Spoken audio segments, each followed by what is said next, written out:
I don't know why I'm doing the fan today. Actually, I know why. It's very warm in my apartment. I mean, if you have a reason, good on you.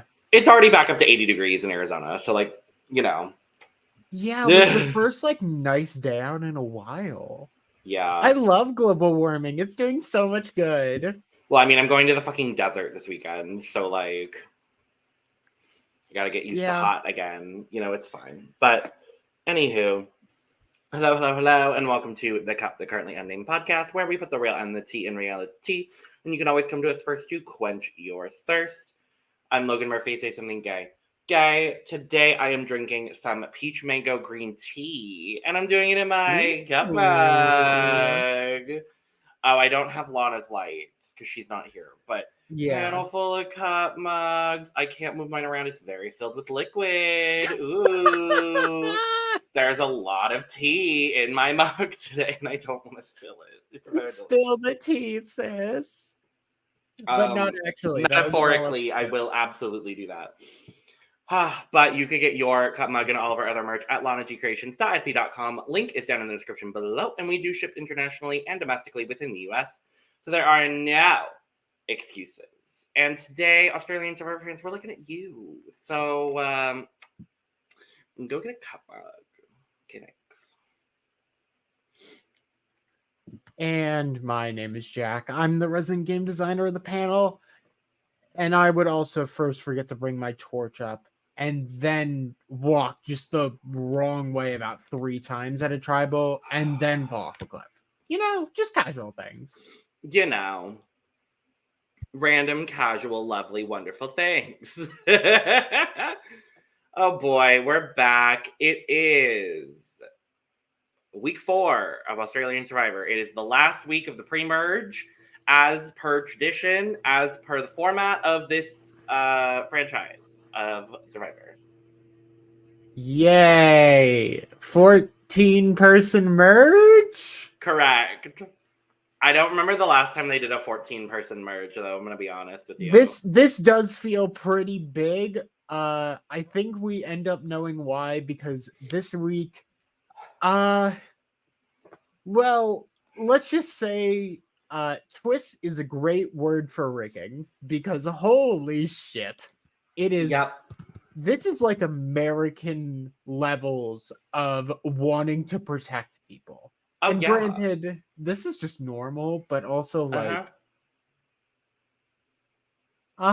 this is okay, sure. But yeah, we'll see. It's so weird. Well, we're going to dive into all of that. Before we do, though, make sure to subscribe if you've not already, because we're here almost all the time giving you almost all things reality TV. And we've got 2 other channels as well with almost all things drag and almost all things Eurovision Song Contest. So make sure to go check those channels out as well. We do a lot of lovely, fun, and wonderful and great stuff over both of those places. And if you want to become a member of the channel and join the tea room, make sure to go hit the join button over on our main channel, The Cut Pod, or you can go to Patreon, same content, different platform.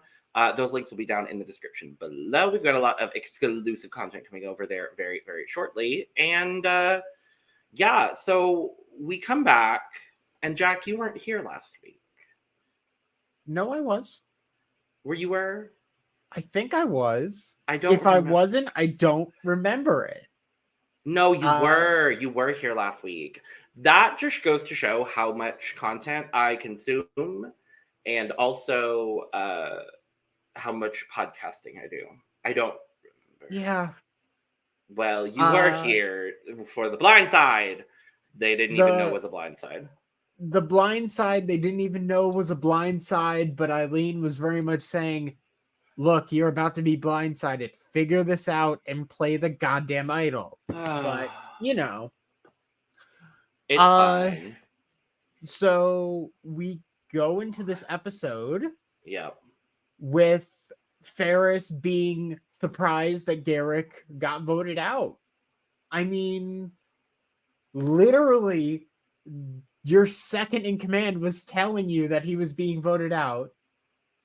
And you kind of fucked up.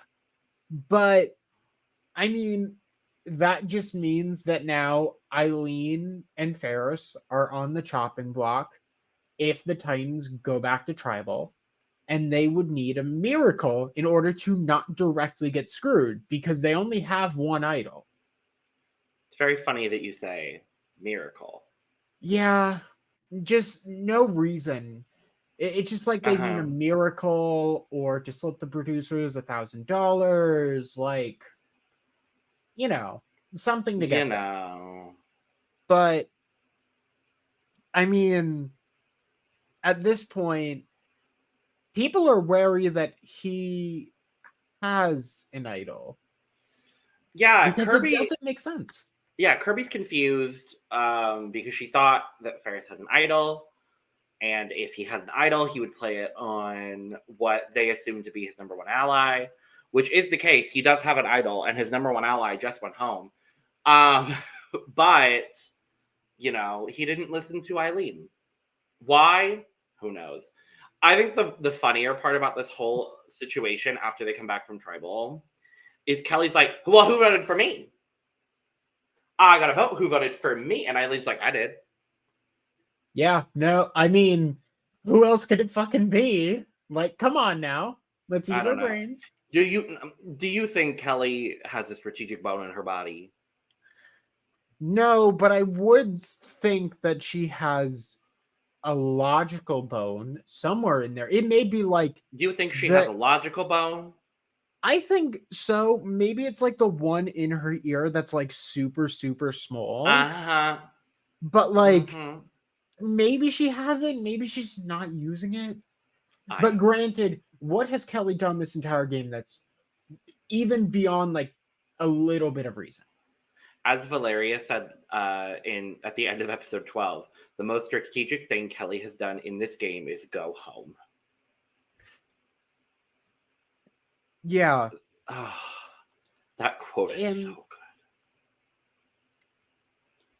good. The best part about this whole thing is that Kirby doesn't even really realize that this was a blindside. Like, she just kind of thought they knew. So, good on the entire tribe for just essentially blowing Garrick's game. And, of course, with the Kelly vote, Eileen kind of goes over to Kirby and is like, hey, I didn't vote you. Hey, I am not against you. In this situation, I wasn't necessarily with you, but I'm definitely not against you. I can tell you that much. So, here you go. And I mean, this is a pretty reasonable move. Eileen kind of sees herself as almost either she's directly screwed and she's going to be going out next, or she's going to be going after Ferris. Assuming Ferris doesn't just immediately play his idol, in which case it's always going to be her. So her really only smart move is to kind of jump ship and be like, yeah, no, I want Ferris out here. Why would I want anything other than Ferris? To just pray that she can get some sort of safety out of this. But, I mean, that's kind of all the talk from the last night.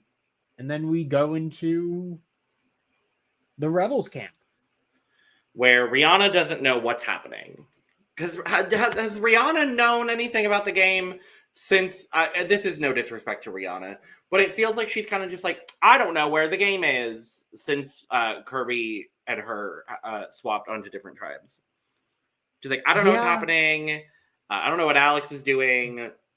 And Caroline is deciding to keep her close. Why? I'm still not 100% sure. I think she sees her as like an easy vote to keep, and like maybe she can rip it away from Kirby. Like, that's genuinely my first guess. Yeah. But I mean, it's also the fact that it's also probably the fact that literally the only vote that she's cast that has done anything has actually fucked her over and sent her ally, or her only other real ally in the tribe, Sarah, out the game. So of course she doesn't know what she's doing because she just felt like she just fucked up repeatedly. Yeah. Yeah. I'm coming into this week with the same sort of opinion that I did last week. I find this season frustrating. I think at this point there are maybe 5 people total that could win this game out of the 14 we have in Merge. Yeah. And if anyone else wins other than them, I would be genuinely surprised. Yeah, it's very much feels like narration wise there are very few options and everyone else is going to be like, okay, we kind of need someone else to go here. Your turn. Literally. So I mean, the only other real thing that happens is Caroline kind of talking with both Rihanna and Mark and going like, who can I really get more out of? Which the answer is Mark, by the way. Oh, yeah, absolutely. So the fact that she has to have this mental debate is worrying. Mm-hmm. And it leads to stuff a little bit later on down the line. Not this episode, though. So, what I think is going to be interesting is looking at the dynamics of the tribes going into Merge, and we can talk about that at the end too. Also, I just remembered I fully have this. Yeah. So I'm going to put that on screen now. I completely forgot about it. But yeah, so we go to the immunity challenge. It's this like, you have to carry poles and balls across a balance beam after you climb over a net for some reason. Because they have a net. Yeah, I guess. So you have to do that, and then you have to walk across a balance beam in pairs. And then the ultimate thing is you have one person throwing balls down from like a high tower, and you have to collectively catch it in this like net. This like that's on situation. top of it. Yeah. And it's a pretty hard blowout at the start for the Rebels. Titans are killing the challenge. Other way around. Wait, nope, not the other way around. My brain is Titans not working. Hi, thank you. This is why I'm the host, Jack. No, I'm kidding. I love you. Titans are killing it at first. They even literally JLP is like, this is a blowout of epic proportions. I'm like, shut up, JLP, but whatever. Just take your shirt off. That's what we want to see. You know that's what we want to see. Anyway, the Titans are getting it, and they make it significantly.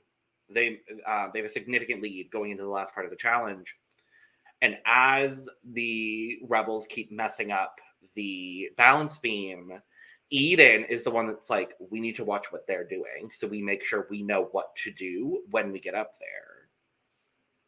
Eden impressing me. I gotta be honest, Eden is very much so impressing me right now. Yeah, I mean, he's knowing that's kind of the advantage of doing this final part last, because I mean, quite literally, if you can't keep, you have to basically be 6 people as a team holding up giant poles for one person to toss balls into. That is surprisingly a lot more complicated. And we see that with the Titans struggling with it. Like a decent amount just to get like 2 or 3 in. It's and a lot of the problem, throwing, right? Yeah, it's Kirby throwing, and a lot of the problem is Raymond. I thought the problem would be Kelly, if I'm being honest with you. I thought it would have been Kelly.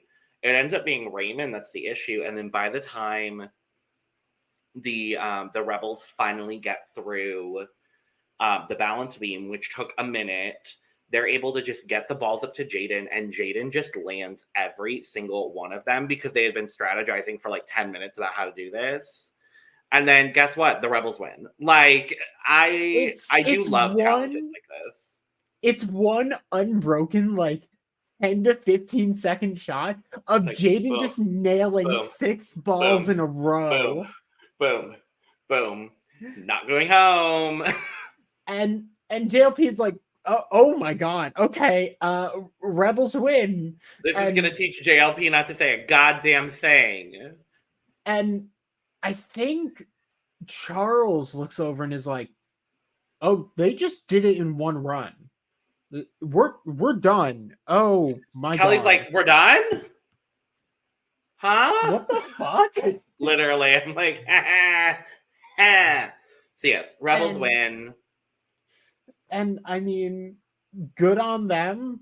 I think if we went to the Rebels this episode, it would have been, are we gonna get rid of Mark? Or are we gonna get rid of someone else? Like Rihanna? No. And it would have been so much more boring. But thankfully, Yeah. we have the craziness of, are we fucking over Eileen or Ferris? Or Raymond? Exactly. So we're figuring out we go back to the New Titan Beach. Eileen is scrambling because she kind of recognizes it's either going to be her or Ferris. She does this whole thing with like finding out for the OG Titans. She does this thing where she's like she goes to figure out whether Ferris has an idol.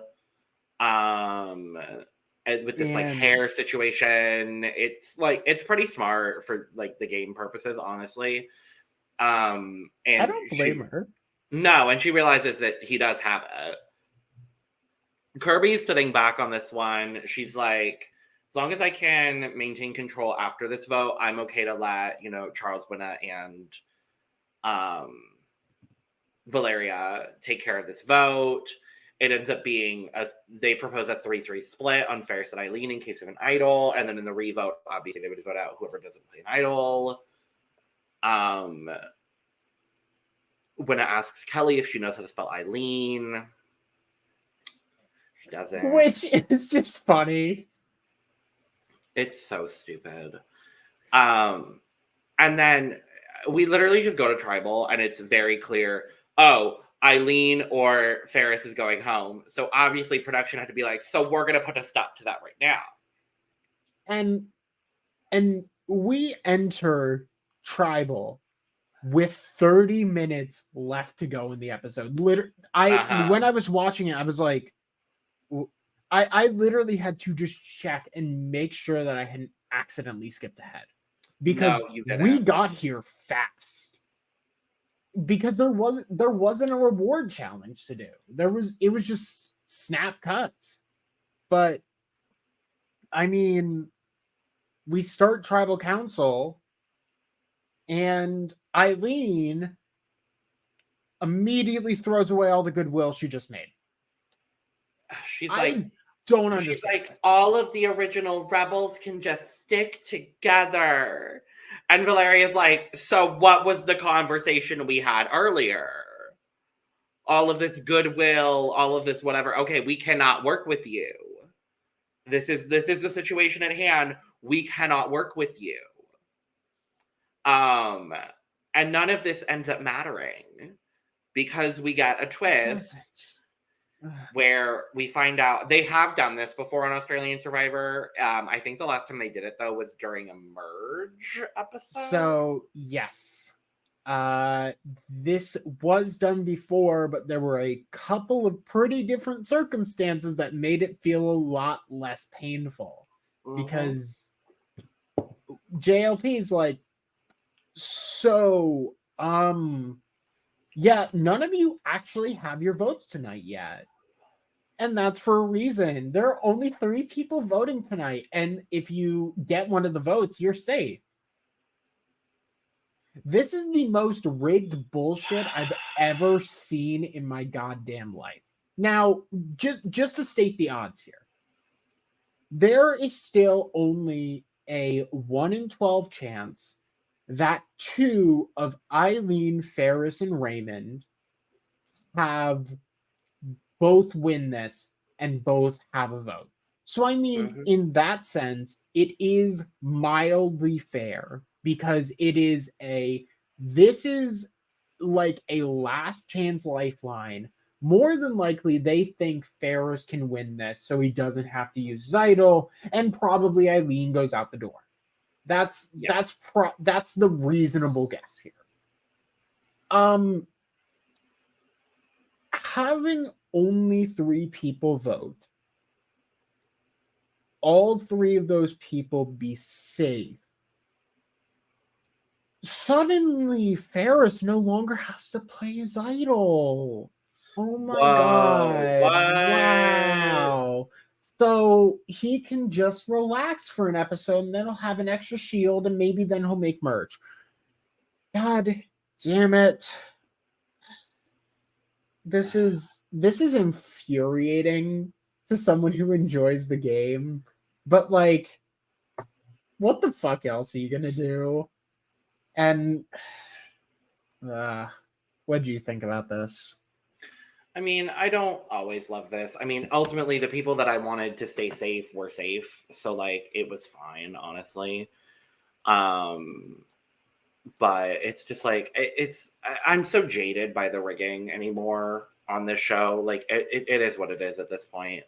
Yeah. But yeah, so the challenge is you have to construct a frame out of these wooden blocks and then throw 3 sandbags through the frame onto your barrel. The first 3 to do that are the ones that will vote in this. I think they could have done 5 and it would have been fine. Like, I don't get why it was only 3. Again, I know why it was 3. It was to make sure that, Ferris and Eileen could have the votes and then have the majority, and then it doesn't matter what Kirby does.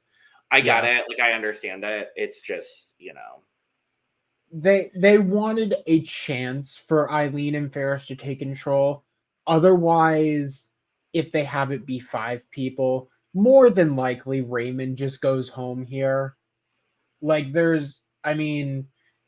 I guess in that case, if both Eileen and Ferris are safe, Ferris just says, I'm going to play this for Raymond. You're going to have to fight against each other. And then we just go from there. But seeing how the rest of this played out, I don't mind that it was 3. And I also like that this was a pretty equitable comp. This was a comp that realistically anyone could have won.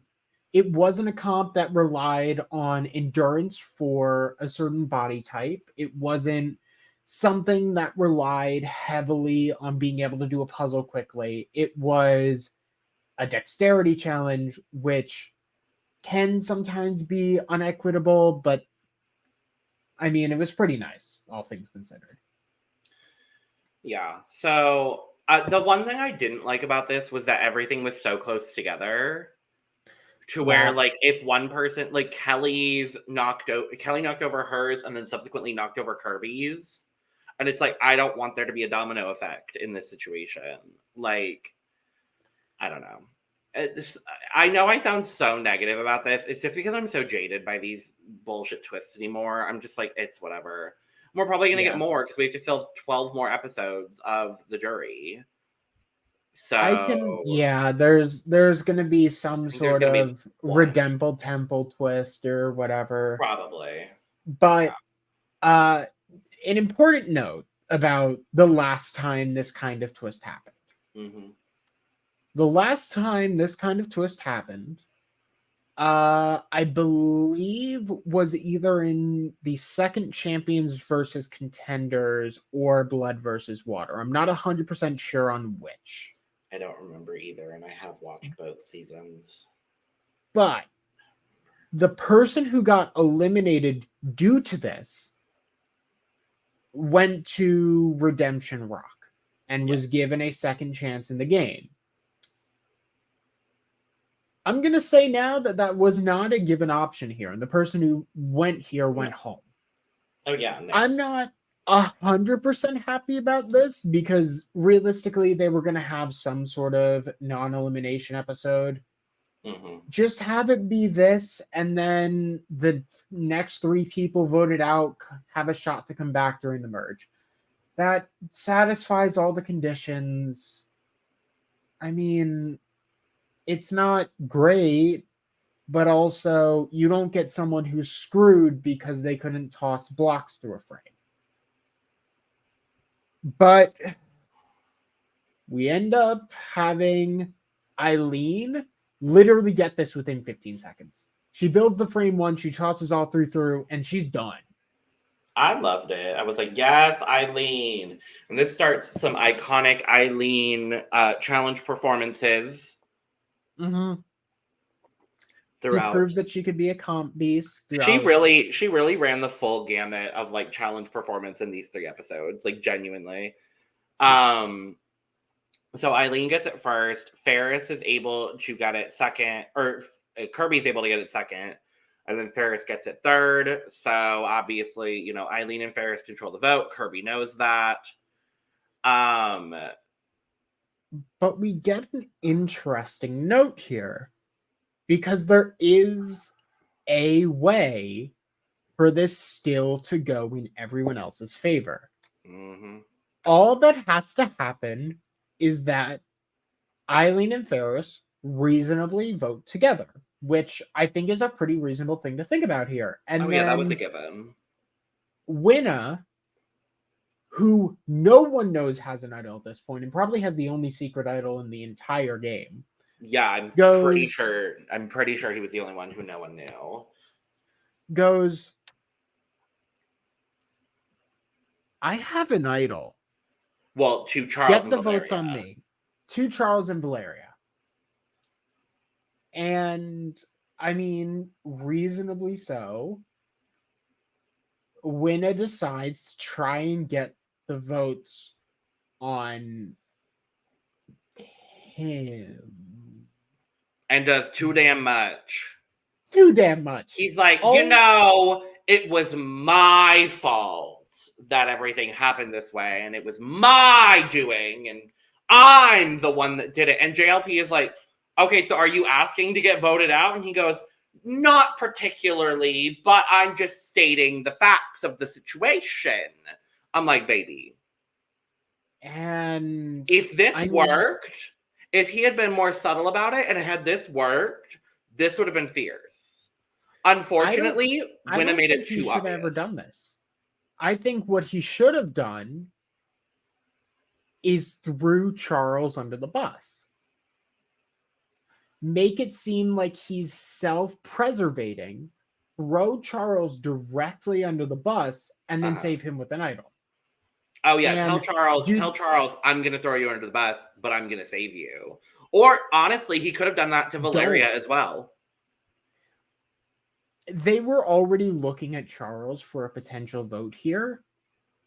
And I don't know if Winna necessarily knew that. So that's at least where my mind goes. But during this whole conversation, Eileen and Ferris have a talk. Mm-hmm. But we don't really get to hear it, and we go to the vote. Mm-hmm. Will Winna's crazy plan work? First vote, Charles.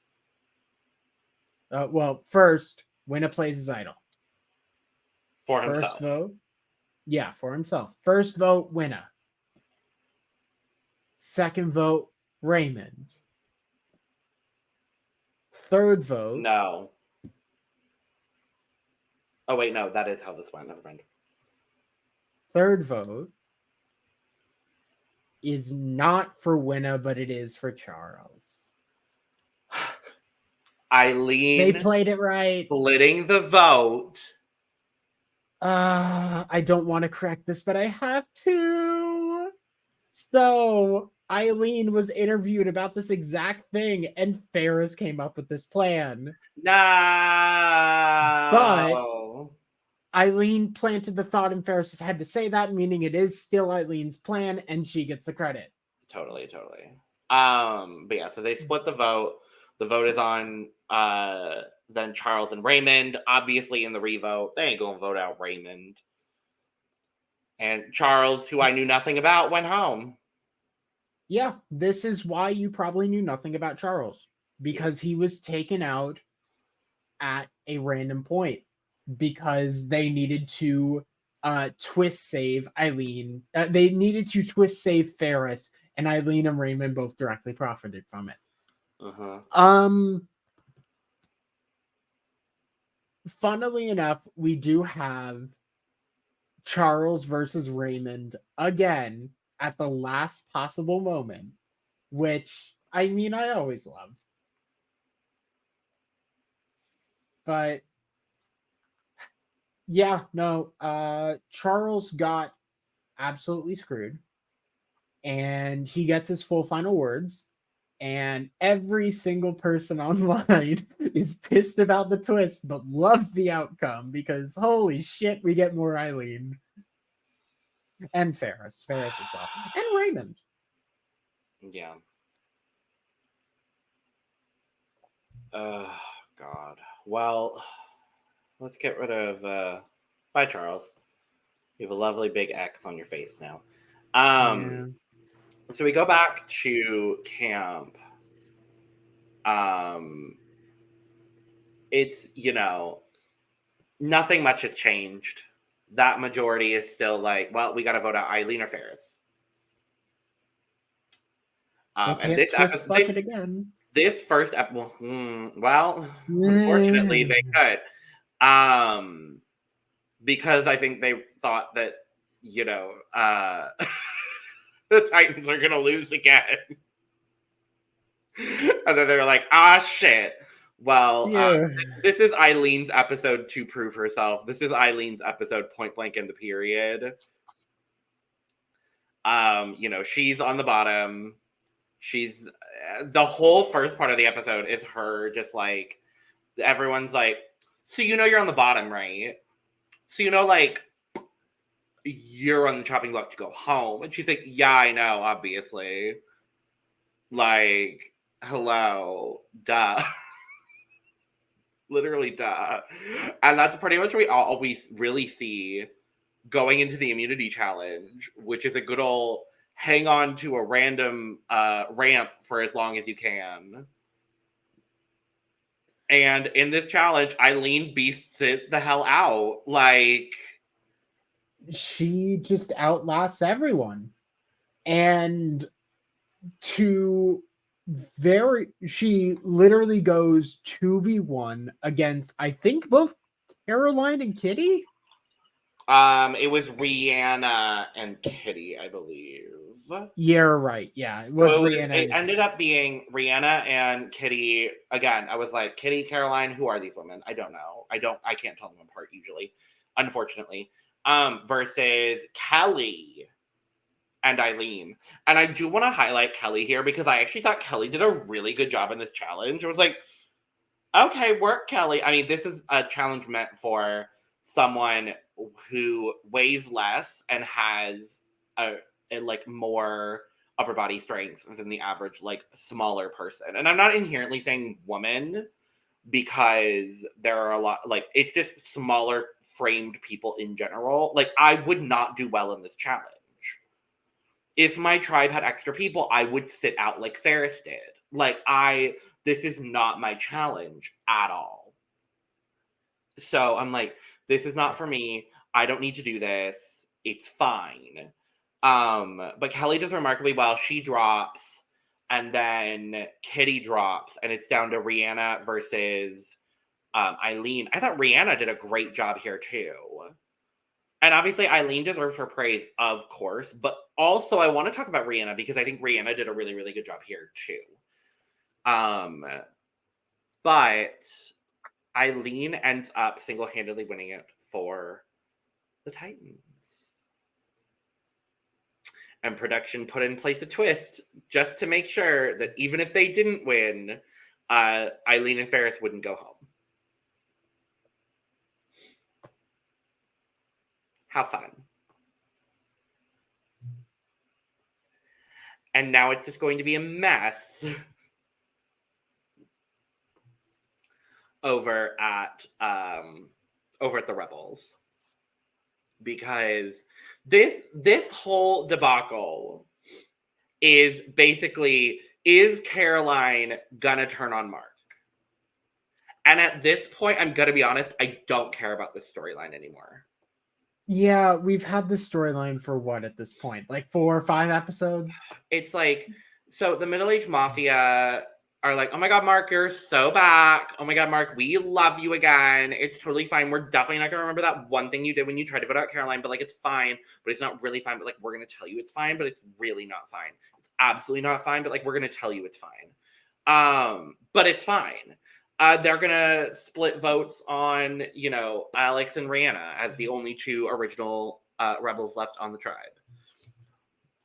Wow, the band's back together. It's so great. No, because Caroline decides that she wants to actually go after Mark because Rihanna said so. Yeah, because Rihanna said so. And Caroline and Kitty are like, oh my god, Rihanna voted the way that we told her to at the last tribal, even though Mark didn't go home because we changed our minds because we're indecisive. So we can definitely trust Rihanna now. Let's make sure Rihanna's on board. And let's get out Mark. Maybe kind of, sort of. Just kidding. We're actually not going to do that because we're incredibly fucking indecisive and can't make a decision in this game to save our lives. I will say, though, their indecisiveness was definitely a factor. Another factor was Mark making sure he was in basically every single conversation and made sure that Alex and Rihanna could never talk alone with Kitty or Caroline to get the actual plan to vote out Mark. I loved it. It's like the funniest possible way of making sure that their plan fails. I loved it. And at a certain point, Caroline just gives up and is like, well, no, she gets confused. She gets her plans confused. She's like, Mark, who are you? Like, what are we doing? And he goes, I was told to vote for Rihanna. I don't know what you're doing, but this is what you told me. And she goes, shit, I don't know what to do. So she goes, because the real quote unquote plan is to split between Mark and Alex. The decoy plan that Mark has been told is to split on Alex and Rihanna. So Caroline panics, has a full moment of panic, and goes to Eden and is just like, we just need to vote on Alex instead. And Eden's like, what? Eden in this moment is just like, I thought we were taking out Mark. What?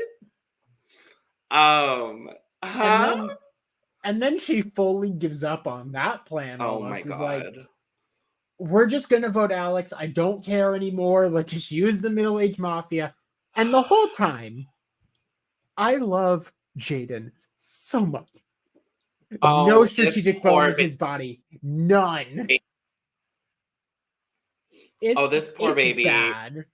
And he's hearing every single plan. He's like, okay, wait, I'm going to vote for Mark. No, sorry. I'm going to vote for Rihanna. No, sorry. I'm going to vote for, who am I voting for? And literally, the confessional as they walk to tribal is Jaden being like, well, I'm just excited to see which plan is actually real tonight. It's so poor bad. Baby. Oh no, I felt so bad. I love him. So I'd seen this on Twitter where someone was like, yeah, so I'm pretty sure Jaden just wandered onto set on the first day and no one stopped him, and now he's just part of the season. Oh no, there is always. This is the most typecast role on Australian Survivor. There is always a big, beefy himbo.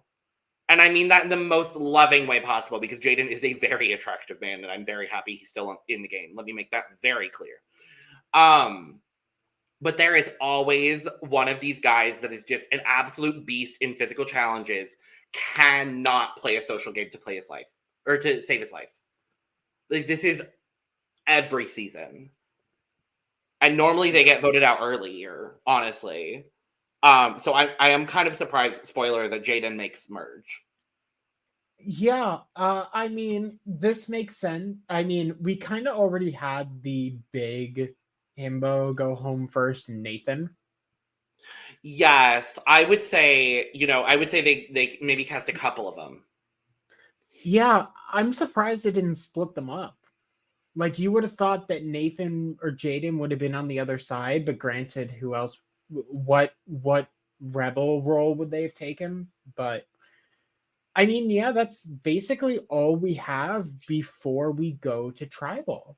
And literally none of the panic, none of the scrambling, none of the alternative scrambling, none of it fucking matters. What I do love and what does matter is I love Eden at Tribal Council. And I'm loving Eden in general. Eden is becoming one of my favorite people on the season.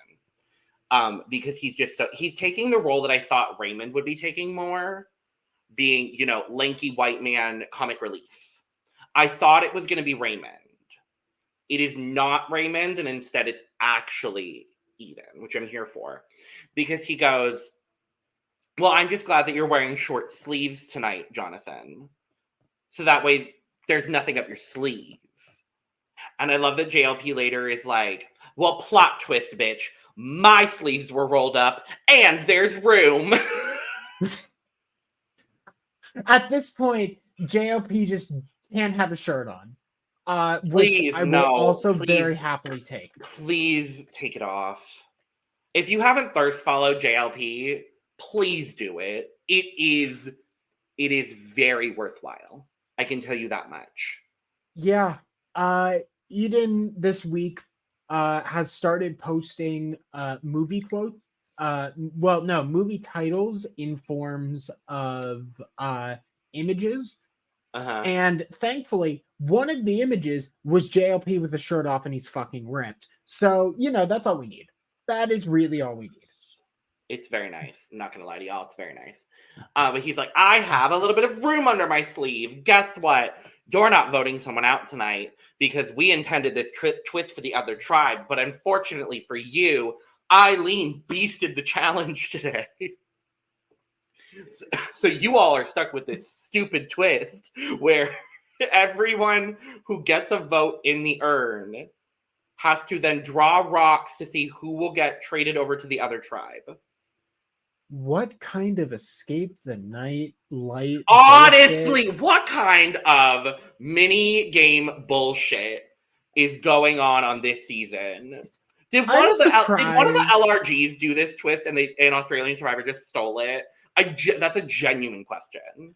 I wouldn't be surprised. I No, I would not genuinely be would surprised not be surprised. at all. I would not be surprised at all. And I hope there was an LRG that did. Honestly, I hope it came from our community. That'd be Yeah, cute. Survivor Canberra, go with them. Sure, I don't know. The interesting thing with this is we end up with the only people getting votes here are Alex and Rihanna. And at one Which makes point, sense. see, given the makeup of this tribe, yes. Unfortunately, I would have done something else had I been specifically Mark, but we'll talk about it. But at one point, I think it was Caroline turned to Rihanna and was like, do you want to go over? And she's like, yeah, I'll go.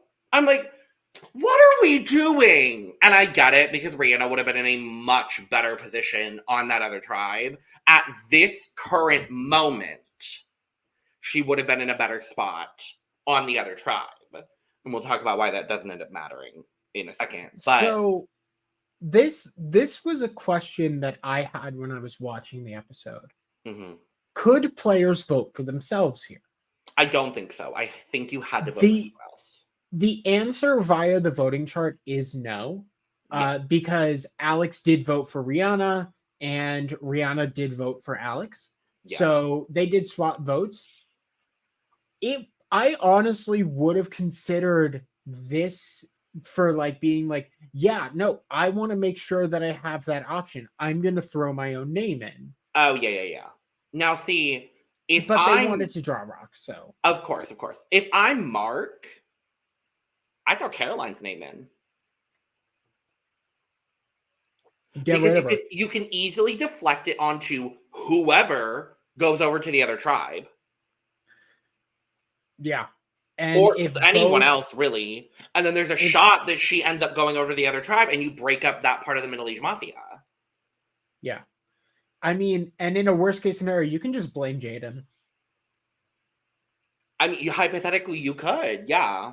That would be interesting. It's but easy to blame Alex or Rihanna, and if neither of those work, just blame Jaden. Because why exactly. not? Yeah. So yeah. If Jaden was confused on the plan. I don't know. Anyway, it ends up with votes on Alex and Rihanna. They draw rocks. Alex gets swapped over. I didn't change over his star color because it literally matters for one fucking episode. Yeah. So I didn't even bother. But yeah, that's episode 11. It's kind of frustrating because I'm just like, what are we doing? It quite literally is just a filler episode. Although I will say, this is probably like the best case scenario for this upcoming episode because oh boy, do the editors love having Alex and Kelly on the same tribe. Yeah. So yeah, we have Alex and Kelly back on the same tribe. Yay! and we start this episode. We start the episode with just, oh dear God. So they're all waking up. We don't see Alex come back to the other tribe, probably because it was late, and he even said it was probably like 11 or 12. But immediately we get Kelly going, "Is that Alex's voice I heard?" It's like, I thought I was having a nightmare. Like at this point, the antagonism between the both of them is just fully out in the open. No one cares. To the point where I love that we get crossfade after crossfade after crossfade of Alex or of Kelly like just talking Alex's ear off, and the whole time Ferris is just like, yes! And we So even get excited. a moment of Alex just in the hammock, just like, God damn it. While you can hear Kelly's voice in the background the whole time. Why did my rock have to be blue? And it perfectly cuts the intro. Kelly like, yeah, so it's a great morning. Oh and just cuts right down. It is probably some of the funniest editing we have had in the entire series so far. It's great. And then couple it with some more great editing because we find out that it's Kelly's son's 18th birthday. And so, of course, this beautiful ceremony. You would have thought if you had just skipped to the episode at that moment and just heard her soliloquy on her son, you would have thought her son died.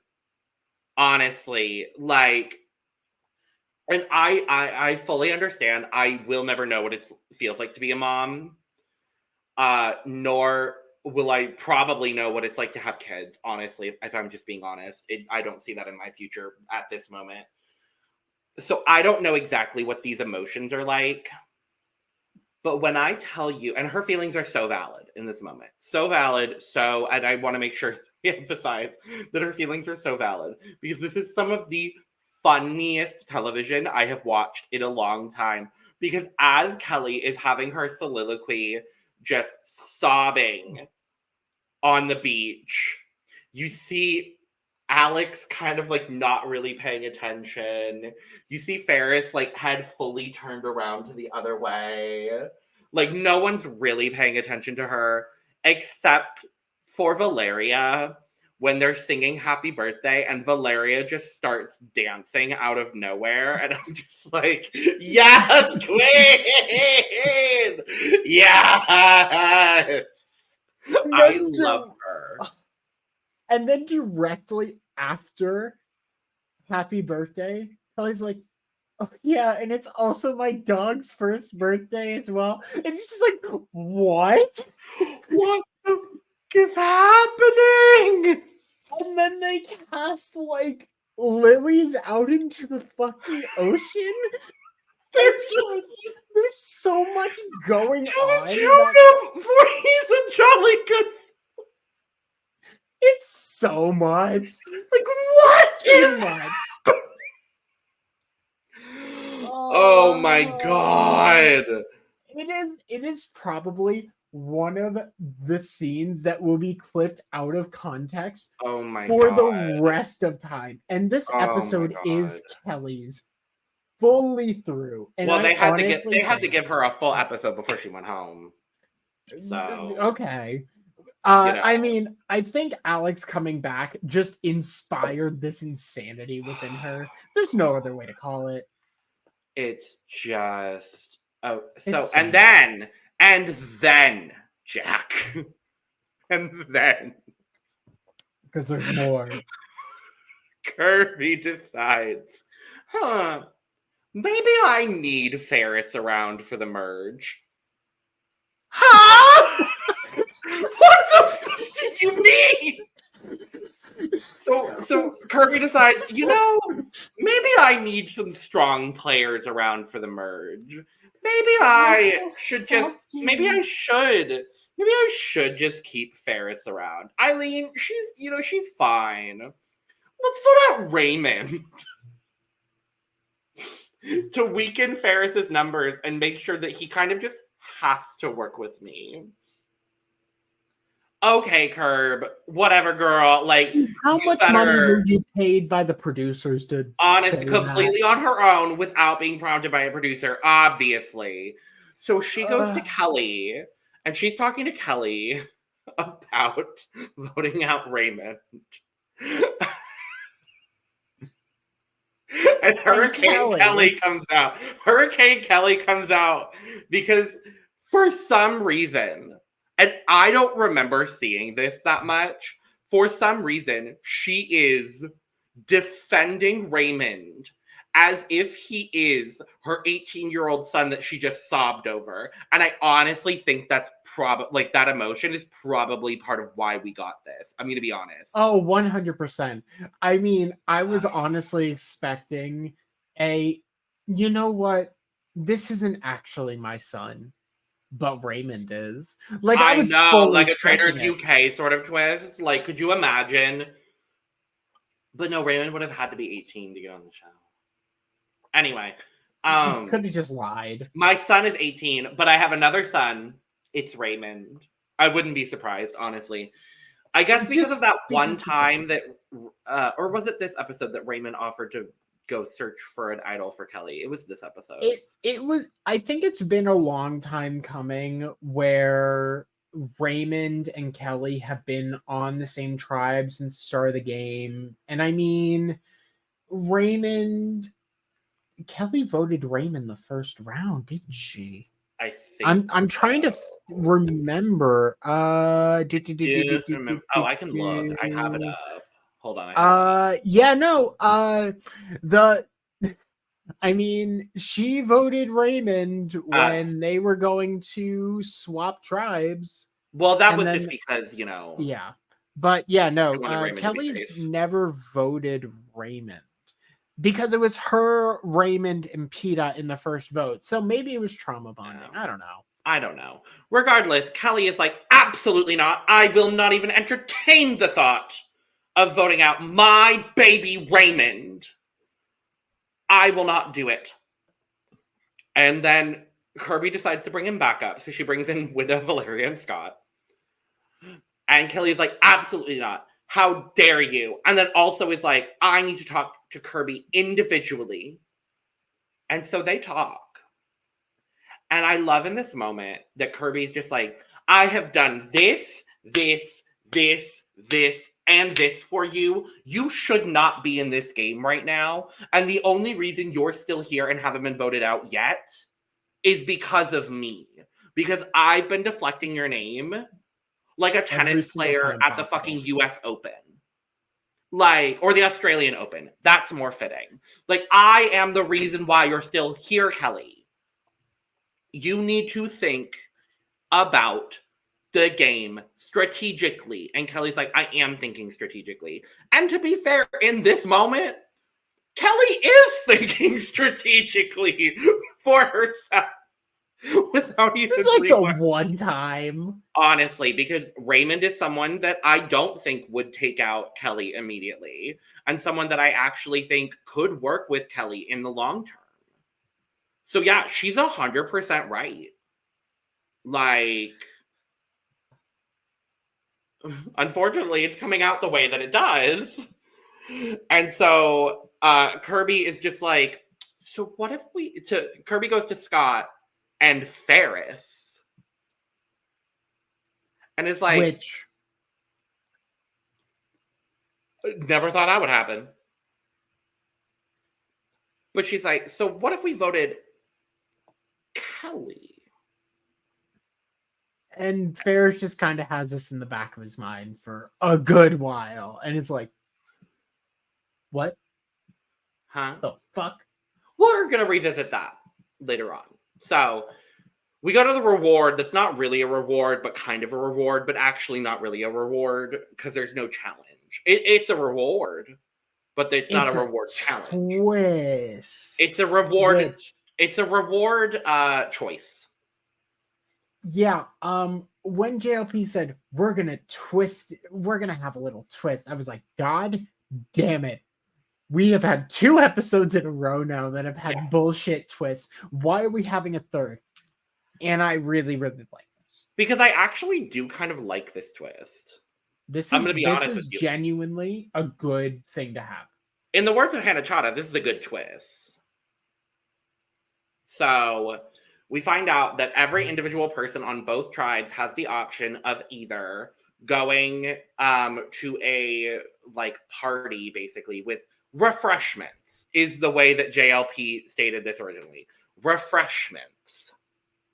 Or you can choose to get a clue to a hidden immunity idol at your camp. But there's only one idol. There are unlimited clues, but there's only one idol. And so some people pick whatever they're going to. For the Titans, we end up with Eileen, Ferris, and Alex are the ones that take the scrolls. And then for the Rebels, it's Eden, Mark, and Rihanna, which I think all of these people are very interesting for very different reasons to pick it. Ferris gets a second idol. Great. Eileen gets an idol to protect herself. Great. Alex just swapped over, is in potential heat. Great. Okay, so everyone on the Titans makes complete sense. Yeah. Rihanna she's the only original rebel. Yeah. Mark is likely to prevent Rihanna and just get some power back. And Eden is likely actually for the same reason. Well, maybe Eden is to prevent Rihanna. Mark just might feel in danger. I don't know. That's at least the vibe that I got from it. But yeah. I mean, there are 3 basically storylines going on here. It is the idol hunt at the Rebels, the idol hunt at Titans, and the feast. Where do you want to start? Because I think we can talk about all of these in kind of a linear sort of fashion. I think the best place to start is honestly the idol hunt at the Titans, because I feel like that's disconnected and the other 2 have to go after each other. So idol hunt, merge, idol. Sure. So we've got Eileen, Ferris, and Alex are looking for their scroll at the Titan Beach, and we find out that it's in the shelter. So they're doing their thing in the shelter. Everyone's finding it. Ferris fully finds it, sees the location of it, doesn't get it.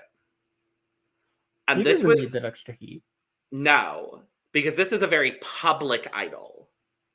Everyone is going to know who has this idol.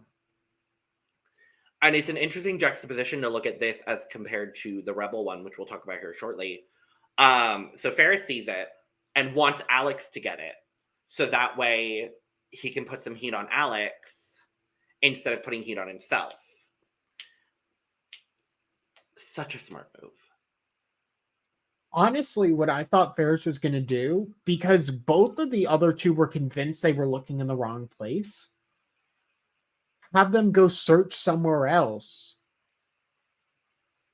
grab it really quick, and then lead them on a wild goose chase and have a secret idol. Basically forcing this public idol to be secret. But I mean, the Alex plan is a good second. Honestly, I don't think if Alex has an idol, it does much. I honestly think it just kind of stays the exact same. So I'm not 100% on board, but.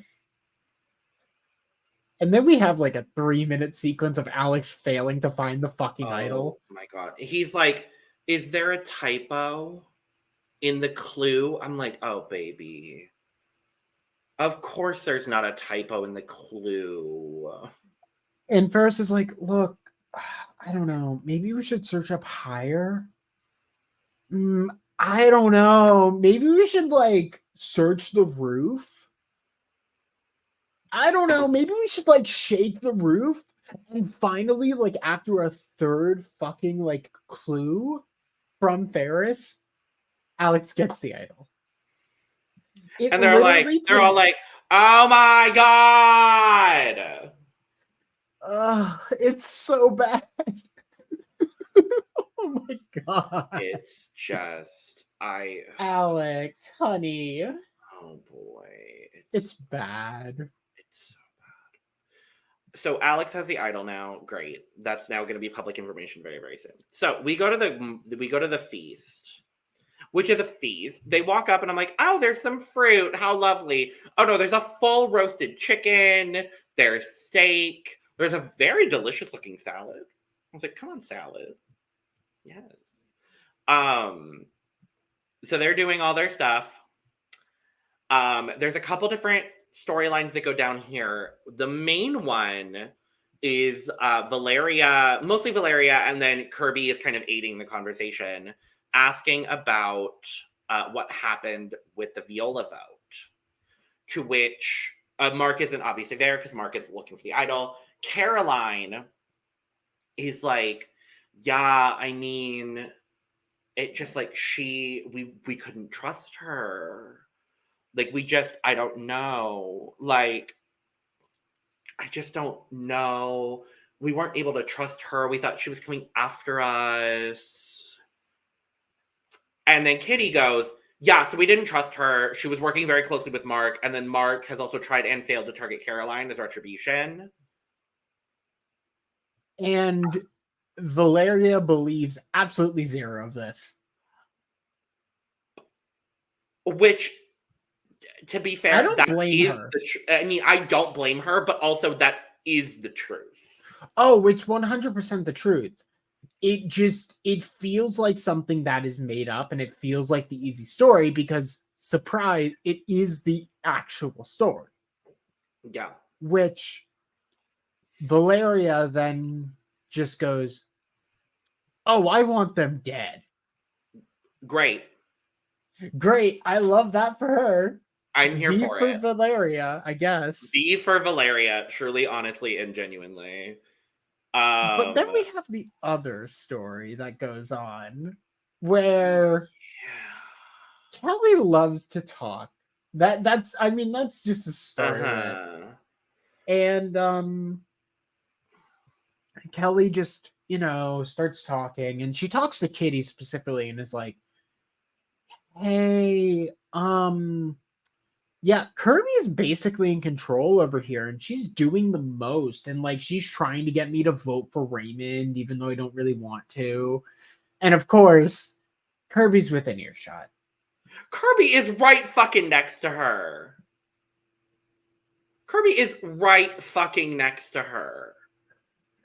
It's so bad. I'm like, girl, what are you doing? Girl, like, oh God. Kelly, what are you doing? Kelly, what are you doing? And Kelly now just paints the target on her back. Oh. It's bad. Kelly is now priority number 1 for Kirby. Hey, it's not Ferris. I'm fine with it. Yeah. I'm gonna be honest. I'm fine with it. And with that, we kind of just go back to the rebel camp at this point. Yeah. So Yeah, we go back to the Rebels with Eden, Mark, and Rihanna finding the idol. It's in a tree, but you have to make sure that you don't poke yourself. This is actually like a really competitive hunt to the point where I think 2 out of the 3 of them get in the trees at different moments. Yep. But Rihanna ends up finding the idol, which, hey, I like Rihanna. Happy to say she has an idol. Good for her. Unfortunately, everyone knows she has an idol. So, like, if they go to tribal, yeah, she's done. She's gone if they have any issues. Which means now Mark has to really worry because Rihanna just automatically idols herself if they go to tribal. Which means Mark is likely dead. So Mark now has a very good reason to go as hard as possible during the next immunity. And we basically go right to there. And this immunity was so funny. It was genuinely just so tailored to Mark and Jaden. It wasn't even funny. No, I mean the Rebels are able to just like absolutely destroy this challenge without a shadow of a doubt. You have to get 3 balls from the middle and score them in a goal where there's only 5 little like containers. First try to 3 rounds win. And the Rebels are the only person to score a point, or the only tribe to score a point, because of Mark and the fact that he's a literal fish. And then in the last round, oh no, they put, it's so bad. They put Winna and Raymond against Mark and Jaden. And the way that as soon as JLP says go, Jaden grabs Winna and Raymond and is just like holding them back. It's like big brother holding back the little brothers. I love that Raymond was even like, well, this feels like how I felt in elementary school. It's like, oh no, poor baby. This is like swim lessons at this point for the both of them. Oh my god, literally. Mark literally just walks up and puts the 3 balls. He's just like, there's no competition. 1 and 2 and 3, I win. Like putting spices back up on the spice rack. Literally. It's nothing. I'm like, what is fucking happening here? I don't get it.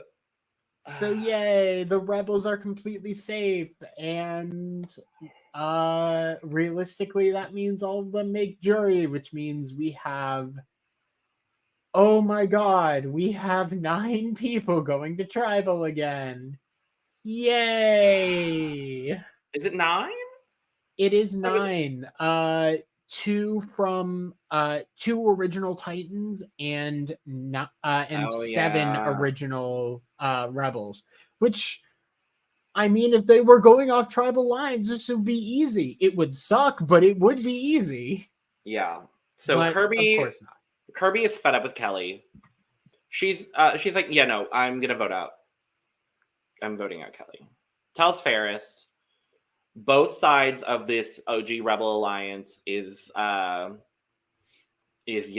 board. Everyone is on board except for Kelly. And Kelly goes to Raymond, her son, and is like, do you think they're blindsiding me? And without saying anything, Raymond goes, you should go look for an idol. And she turns to Raymond and goes, can you go search for an idol for me? And Raymond just like, sure, I guess I can. And then we get a solid 1.5-minute shot of Raymond half-heartedly looking under a singular rock. When was the last time an idol was under a rock? It's so good because I'm pretty sure Raymond at this point, knowing that an idol was already given out at the start of this episode, knows 100% there's not an idol to find. There ain't no damn idol on this beach right now. And he doesn't need to go look for an idol to raise his raise his suspicion. No. So he just sits down. He relaxes in the jungle. It's I so good. I can't. But there is a second part to this because everyone is pretty clear that it's Kelly. But I mean, paranoia is a fucking thing. And holy shit, Ferris and Alex are like, they know I have an idol.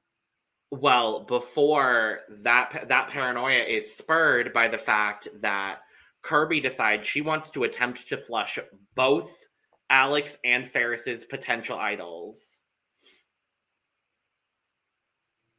And I'm like, this is the point where I was like, Kirby's overplaying. Like, this is the one moment where I'm like, Kirby's going a bit too far. I don't think this is going to work.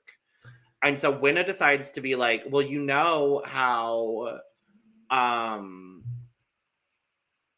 like, how easy votes rarely pan out, you know. Ferris is paranoid. And Eileen is like, don't. But then Raymond tells Ferris that Kelly asked him to search for an idol for her, which makes him uneasy. And he goes into tribal, and we're like, well, is he going to flush his idol? I didn't think Alex was going to. I really didn't. He considers it a couple times. If Alex is at like a 20%, Ferris is at 100. Like, I wouldn't say Ferris is at 100. I would say Ferris is at like an 80. Yeah. He's like, I don't know. But then we go to tribal. And this is where Kelly decides that she's going to make her stance known. She is not a part of an alliance anymore, and she is an individual strategic player in this game. So there's Survivor is a strategic game, sure. It's a social strategic game, and you have zero social, so you have no right to be saying any of this. None. It's so bad. Kelly actively blows up the remains of her game. She just drops a nuke. Like Kelly is literally like, I'm not in any alliance. I'm done with all of them. And Kirby just is like, but we were in an alliance. When were you going to tell me this? Yeah, when I've done all of this work to protect you, when were you going to tell me you weren't in this alliance anymore? And then Valeria, it's kind of this like doubling down between Valeria and Kirby, because Valeria's like, well, why did you say all of this information to the other side at the feast? And then we get that coupled with Kirby talking about Kelly not playing strategically. And then we go to vote, and JLP asks for idols, and thankfully, neither of the guys play their idol. Kelly asks Alex to play the idol on her, and then Kirby goes with he wouldn't. It's so good. Because Alex doesn't like Kelly. Of all people? Huh? I don't get it. I really don't get it. But we do get, for the first time this season, and honestly, my guess is the entire game until maybe Final 5 or Final 4, a fully unanimous vote. This is the first unanimous vote of this season. To obviously, Kelly's gone. This is the first unanimous vote of this season, which I think is wild. And this is one of 3 votes where, one of 2 votes, unless you're counting the Kelly swap vote and the mock vote from episode 11. Or the twist. There's a lot of ors in this scenario. The only non-twisted unanimous vote. And the only non-twisted vote where there has only been votes on 2 people. Frankie. Frankie The is the first only other vote. one. Yeah, Frankie is the only other one. And then if you technically count both of the mock votes where they swapped Kelly and Alex, and if you count the vote from episode 10, the second vote where Charles goes, because there's literally only two options. Other than the twisted moments, this is one of two times this season where there's only been two people eligible to vote, or two people that got their names written down. And this also gives Kelly Oh her 20th vote. 20 fucking votes. And she only goes out. And And this she is the third tribal she gets votes. And she goes out pre-jury. I honestly thought they would keep Kelly safe until jury. I was a little blindsided by the entire way this episode went down, honestly. I really thought they would keep Kelly for the storyline. This, honestly, if I were to design this season, what I would have done is this. If you're scared of Ferris or Eileen going out, possibly let them get voted out. And then have a redemption rock and keep them anyway. Right. Like, it's not hard to just automatically cast that safety net. And I mean, they kind of showed their hand here with how much they were willing to swap stuff. Yeah. And it ends up taking out Kelly, who was she very frustrating to watch? Yes. Was she entertaining at a lot of moments? Yeah. Hell yes. And I'm genuinely a little surprised that they let her go. I thought, there's other people they want to save, and it wasn't Kelly. So, Kelly girl, Kelly good to know you. Leaves the game, but not after. First, forgetting her torch. Oh my god! And JLP has to tell her to go. First, she's like, "I have a speech to make," and she goes right up to JLP's face, and he goes, "You have to get your torch, honey." She's like, "Oh god!" And then drops the bombshell, Jack, that she's 65, 55. and I thought she was 65. I thought she said 55. I could have sworn it was 55. Oh god. I'm double checking it now. Yeah, 55. According to the fandom wiki, it says 52. So I don't know what to believe anymore. Anyway, Wikipedia says 55. I don't know. She's a woman of a certain age. And she might have been lying the whole damn time. Honestly, that would have been fun if she had been lying the whole time throughout the entire casting process. That she's 55 and that she's a psychologist. The fear on Alex, Ferris, and Eileen. Eileen's face in this moment, she goes, "What the fuck did you just say?" And then everyone's just like, "Yeah, Kelly." And then she gets her torch snuffed, and then she goes to walk off, and she walks in the wrong direction. But also, to be fair, why are there two paths? Yeah, why are there two paths? Is that the path to the challenge site that we saw in episode 10? My thought process is it's a thought to the jury. Oh, I don't know. Maybe. Anyway, I don't know. She walks down the wrong path. Anyway. She has one of the longest eliminations ever. And that's where we leave it, because next week we're going into merge with 7 original Titans and 7 original Rebels. How we got to this point is crazy. Riggory. It's rigor. That's how we got here, Jack. But I'm excited to see what happens. I'm interested to see, because we still have 2 of those active duo wars going on, obviously between Ferris and Kirby and between Caroline and Mark. So we've still got those rivalries going. We've got the entire Middle Age Mafia as a concept. And then we also have, I don't know. They might stay together as a voting block, or they might just kick Mark out of the voting block. I'm not sure. We'll get Valeria and Mark reunited, Jaden and Winnow reunited, even though Jaden still doesn't have a strategic vote in his body. But oh boy, is he nice to look at.